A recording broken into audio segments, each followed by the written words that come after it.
Shalom Pak Bambang, saya mau izin bertanya, apakah definisi nabi dalam Yahudi dan Kristen? Mohon pencerahannya. Nabi itu menurut agama apa dulu? Pertanyaannya gitu. Kalau nabi menurut agama Islam misalnya ya, seorang yang menerima wahyu Tuhan tidak wajib menyampaikannya kepada umat. Kalau Rasul, seorang menerima wahyu dan wajib menyampaikannya kepada umat. Itu kan Islam. Di dalam Kristen, nabi itu berkaitan dengan kata pengkabar atau haroeh, pelihat. Jadi nabi itu sesuatu yang memiliki nubuat untuk masa depan yang belum terjadi. Makanya disebut dalam bahasa Yunani prophetes. Jadi dalam iman Yahudi dan iman Kristen definisinya beda. Nah, makanya Yesus itu hanya nabi. Kenapa disebut Tuhan? Pertanyaan harus diurai dulu makna nabi itu apa, ya toh? Tidak boleh kita kemudian memaksakan definisi kita kepada orang lain. Nah, ketika saudara muslim mengatakan bahwa Isa itu Rasulullah, Musa itu Rasulullah, tiba-tiba lihat Paulus rasul, ini rasul palsu ini. Istilahnya sama tapi pemaknaannya beda. Dalam ajaran Yahudi dan Kristen itu Musa tidak pernah disebut rasul, tetapi nabi. Gitu. Abraham disebut nabi, tetapi tidak pernah disebut rasul. Rasul itu bahasa Ibrani saliyah, bahasa Aramnya salika, artinya utusan, kongregasi. Dan Yesus disebut rasul juga dalam Ibrani pasal 3 ayat 1, tapi maknanya rasul di situ adalah utusan Tuhan dalam sakramen penebusan dosa. Seperti imam besar dulu adalah utusan Tuhan yang mewakili 12 suku Israel. Diasisteni oleh 70 tua-tua kan itu kan. Maka pola ini persis diteruskan oleh perjanjian baru. Yesus adalah imam besar perjanjian baru, makanya dia disebut rasul, mewakili 12 suku, sekarang dirohanikan. 12 suku itu sekarang adalah gereja, ya. 70 murid tapi bilangannya tetap sama, ada imam besar, ada 12 murid, ada 70 murid. Itu kan gambaran Yudaisme tentang imam besar yang menjadi utusan mewakili 12 suku, biasanya imam Lewi kan. Kemudian ada 70 tua-tua, ya, itu yang tercatat di sana. Itu jadi Yesus itu nabi juga, tapi nabi dalam makna yang berbeda dengan nabi Islam gitu loh. Dan nabi tidak dipertentangkan dengan ketuhanannya, karena jabatan imam besar itu ada jabatan Mesias atau sang Mesias itu imam, nabi, raja. Ini. Jadi Mesias itu raja, Mesias itu nabi, Mesias itu imam, itu dalam iman kita. Kalau soal Tuhan, kita kalau menyanyi di gereja-gereja karismatik, gereja-gereja Pentakosta itu kan Yesus Tuhan dan Allah kami itu kan. Jadi dalam hal ini Yesus adalah God sekaligus Lord. Saksi Yehova percaya Yesus itu Lord, Tuhan, tapi nggak percaya Yesus itu God. Karena apa? Dia masih rancu dalam memahami Yohanes pasal 1 ayat 1. Jadi Yesus disebut Allah itu bukan kemanusiaannya itu adalah Allah, tidak. Tapi praeksistensi. Sebelum firman menjadi daging, firman itu sudah ada dan firman itu adalah Allah. Jadi dalam wujud ilahinya, dalam kodrat ilahinya firman itu adalah Allah. Kemanusiaannya tentu baru ada telah dilahirkan Bunda Maria kan. Nah, dalam tugas kemesiasannya itu, maka Yesus disebut Tuhan. Tuhan itu Lord. Dari mana teksnya? Kalau kita membaca misalnya di dalam Injil Markus ya, pasal 12 ayat 29 dan seterusnya, itu jelas ketika Yesus ditanya hukum apa yang paling utama dari segala hukum yang ada.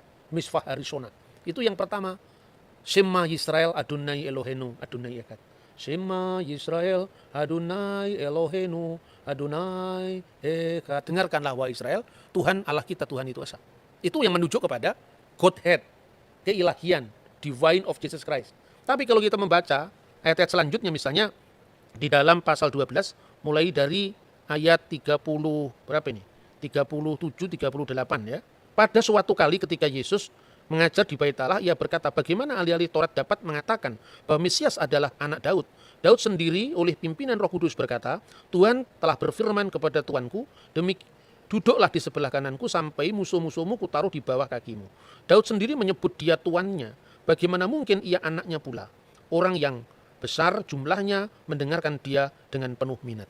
Jadi Yesus itu anak Daud, betul, secara daging. Makanya Injil Matius diawali dari inilah silsilah Yesus Kristus, the book generation, ya, Sefer Toledot Yesua HaMasiah. Buku generasi, buku silsilah Yesus Kristus ben David, anaknya Daud ben Abraham. Jadi secara daging dia anaknya Daud karena dia keturunan Daud. Itulah yang merujuk pada kemanusiaan Yesus Kristus. Makanya orang banyak itu kan kaget. Loh, katanya di Mazmur kan dikatakan dia adalah Tuan, Adoni, Tuanku. Bagaimana dia disebut tuannya Daud sekaligus anaknya Daud? Coba kita baca Mazmur ya Tehillim 110, kita baca di sana. Ayat 1 dulu, ayat 1 dulu. Ya, Mazmur Mesianik, betul. Le David Mismor, Neum Adonai Ladoni, Sef Lemini Ad Asit Oyefeha, Hadom Relak Leha, menjadi tumpuan kakimu. Jadi kalau di sini diterjemahkan secara bebas begini, Mazmur Daud, Tuhan mendeklarasikan kepada Tuanku, duduk di sebelah kananku, sampai ku buat musuh-musuhmu menjadi tumpuan kakimu. Nah, itu yang menarik adalah permainan kata kalau di bahasa Indonesia Tuhan dengan huruf besar karena itu menerjemahkan YHWH. Sedangkan yang satu adalah Ladoni, Tuan, benar-benar Tuan. Nah, Tuhan itu Tuan di atas segala Tuan. Gitu. Nah, yang menarik di sini yang ayat keempat kali ya, Pak. Ini tentang keimaman. Nisba Adonai, velo yinachem, ata kohen leolam, al dibati Malkisedek. Jadi Tuhan bersumpah dan dia tidak menyesal. Engkau adalah imam. Imam tapi menurut apa? Imam yang kekal menurut perkataan Melkisedek. Nah, itu keimamannya Yesus, bukan imam berarti dalam dia harus keturunan Lewi, bukan. Tapi dia adalah imam menurut Melkisedek. Makanya tadi disebut ada 3 matra atau 3 aspek dalam gelar Mesias, yaitu raja pertama ya. Makanya disebutkan di situ firman Tuhan, Neum Hashem Ladoni, kepada Tuanku. Nah, dalam bahasa Indonesia tadi betul dikatakan Mas Edward bahwa kalau Anda membaca bukunya Muhammad Yamin, Kamus Melayu abad 18-19 itu Tuan segala Tuan, itu Tuhan. Jadi huruf H di sini menekankan ketuanan di atas ketuanan. Jadi penguasa segala penguasa. Dalam makna ini Yesus disebut Tuhan. Duduklah kamu di sebelah kananku. Apa konteksnya? Bukan berarti ada 2 kursi, terus Allah di sebelah kiri, Yesus di sebelah kanan. Bukan seperti itu. Itu artinya apa? Ruang Maha Kudus, tempat Sekinah ilahi, artinya kehadiran ilahi, itu sebelah kanannya adalah istana Daud. Jadi artinya bahwa Mesias itu akan menjadi raja kekal menurut dinasti Daud selama-lamanya. Maka duduklah kamu seflimini, duduklah kamu di sebelah yamin, sebelah kananku, selama-lamanya. Itu aspek kerajaan ya.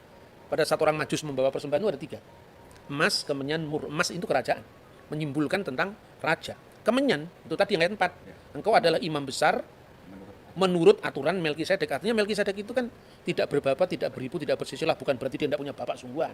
Ini ungkapan dalam bahasa kitab suci dan sesuai dengan apa yang lazim saat itu. Kalau di sidang pengadilan, ibunya diketahui, tapi bapaknya sudah mati, tidak diketahui. Ibunya bernama Miriam, bapaknya tidak diketahui, tidak berbapak.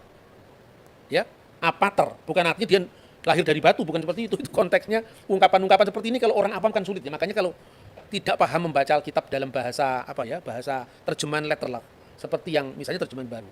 Silakan membaca Alkitab bahasa Indonesia masa kini, yaitu namanya terjemahan dynamic equivalent translation. Jadi diterjemahkan sesuai dengan maknanya, bukan bentuk bahasanya. Itu menarik. Jadi yang pertama raja, yang kedua imam, lambangnya adalah kemenyan, dan mur itu lambang penderitaan. Sekaligus juga bahan wangi-wangian kan mur itu. Jadi maka ketika Yesus itu diminyai dengan minyak wangi dan mur, itu melambangkan via dulurusannya. Maka imam, nabi, raja. Nabi ini merujuk pada figur hamba Tuhan yang menderita yang dinubuatkan di dalam Yesaya pasal 53, Mazmur pasal 20 ayat 17. Jadi artinya kita tidak boleh menilai agama orang itu dari sudut pandang kita, tidak akan pernah bisa ketemu. Ini kan musimnya debat sekarang ya. Kalau musim durian itu lebih enak. Habis makan durian, makan manggis. Kalau musim debat begini orang menang-menangan, tidak tahu metodenya bagaimana berbicara tentang agama lain ya. Kalau nanti nggak cocok terus merasa kalah, pembunuhan karakter, nyerang pribadi, itu bukan Indonesia itu. Indonesia tidak seperti itu. Jauh sebelum bangsa lain itu punya kesadaran tentang multikulturalisme, kita sudah punya Bhinneka Tunggal Ika.